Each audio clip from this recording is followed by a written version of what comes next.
loyal citizens of the Empire, another fine day on Orax. Today we shall be bringing in a new decree from our most benevolent Emperor. Glory to him, glory to the Empire.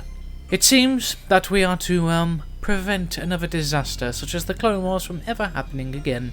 So, to that end, all droids are now banned from the surface of our world, and any that do exist are to be immediately destroyed and then turned into scrap metal.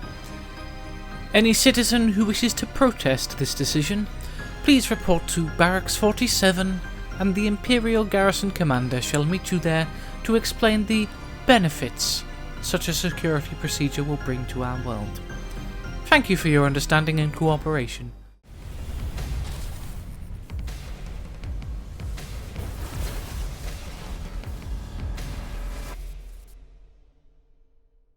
Greetings, lore seekers, and welcome back to another episode of the Lost Archives. More Star Wars Legends lore. So a while ago I did a video on the Iron Knights, and I did say I would eventually do one on the race known as the Shards. Well, today is that day. And so, what are the Shards? Well, the Shards are a crystalline based entity that could be quite easily mistaken for standard crystals, considering that they are generally immobile without the intervention of droid bodies. Now, the Shards themselves are sentient creatures and can communicate with each other via electromagnetic communication, although later on they could communicate with other sentient creatures using computers or various other bits of technology, including droids. Now, when they're on their home planet of Orax, and they are with the rest of their crystalline brethren, they will operate in a very hive mind consensus, making up choices amongst all the various voices in the hive mind and various other things.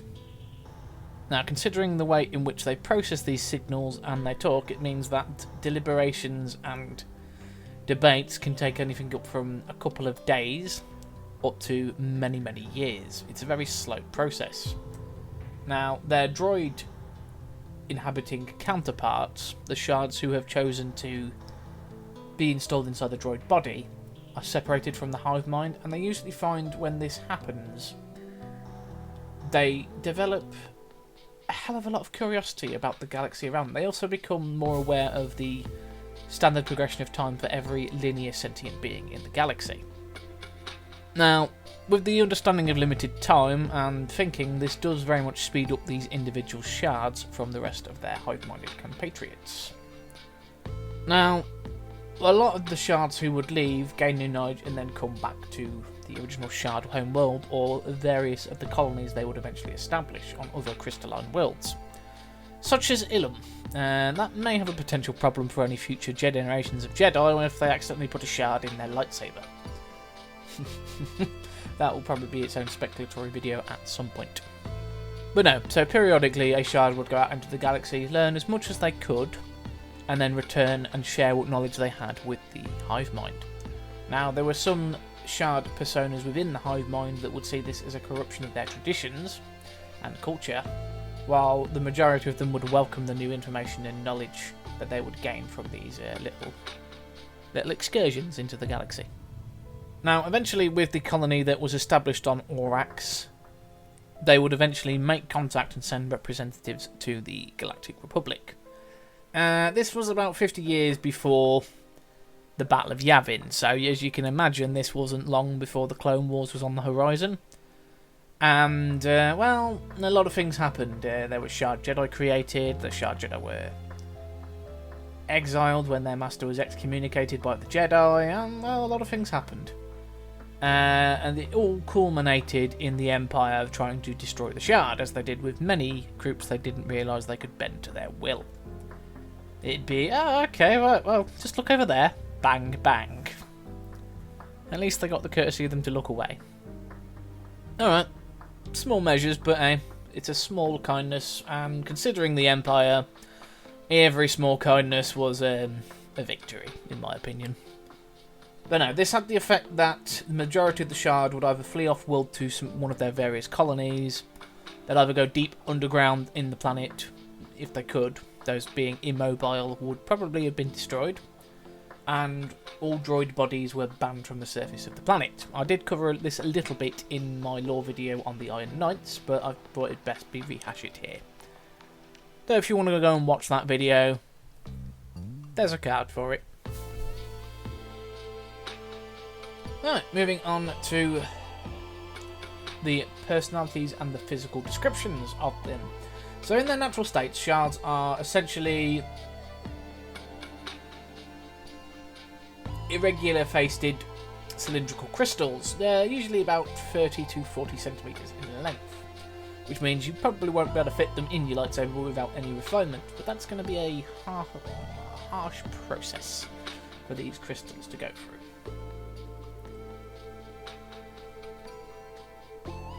Now, within the crystal, you can see faint pulses of light. These are essentially the thoughts propagating through their brains.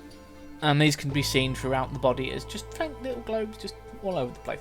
It basically is that the entire crystal is the brain of the creature.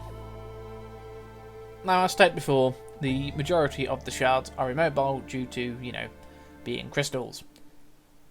Now, the ones that weren't were the ones that had specially modified droids in order to house them. This would also determine their average weight and height, as it would usually be based upon the droid body in which they were occupying.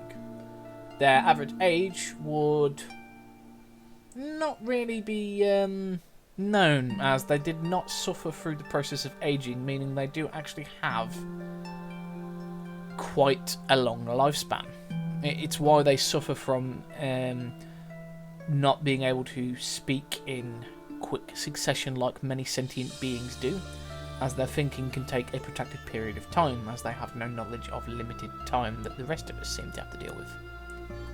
Now, shards in their hive mind consensus can communicate telepathically.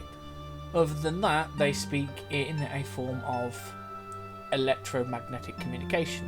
In most cases binary, especially those in their droid bodies, although they do have learned basic in order to communicate with non-droid or non-shard based sentient life forms. Well, basic being the galactic standard.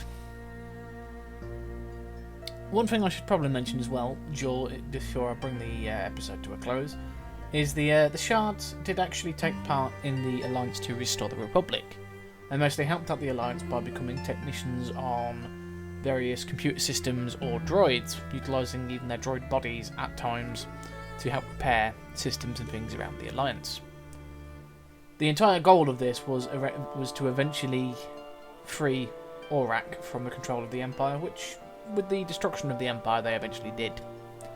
Anyway guys, as always, my sources will be listed in the description below. If you like what you heard, perhaps consider giving me a like, maybe a comment on anything I may have missed, or if you just want to have a conversation about something. And if you haven't already, consider hitting the subscribe button and also sharing this around if you think you know anybody who might enjoy this as well. That being said, have a good day, take care, and may the lore keepers ever be in your favour.